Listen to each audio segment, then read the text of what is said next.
உலகத்துக்கு நீங்கள் வெளிச்சம் சொல்றார். இந்த வெளிச்சம் என்று சொல்லும் பொழுது நீங்க அதிகமாய் பிரகாசிக்கிற சூரிய பிரகாசத்தை போல வெளிச்சமா இருக்கணும். ஏதோ எங்கேயோ எரிந்து கொண்டிருக்கிற மெழுகுவர்த்தியாக அல்ல, 60 வாட்ஸ் பல்பாக அல்ல.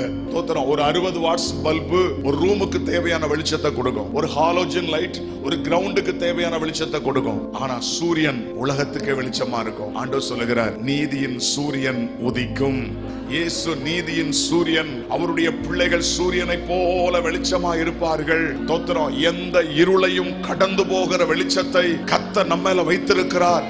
அதனால தான் ஆண்டவர் சொல்லுகிறார், உன்னிலுள்ள வெளிச்சம் இருளாகாதபடிக்கு எச்சரிக்கையாயிரு. ஏன்னா உனக்குள்ள ஒரு வெளிச்சத்தை நான் வச்சிருக்கிறேன். அந்த வெளிச்சத்தை இருள் மேற்கொள்ள பாக்குது, பாவம் மேற்கொள்ள பாக்குது, உலகம் மேற்கொள்ள பாக்குது, பிசாசு உன்னை மேற்கொள்ள பாக்குது. ஆனா மேற்கொள்ள முடியல. ஏன்னா அந்த வெளிச்சம் உள்ள இருக்குது.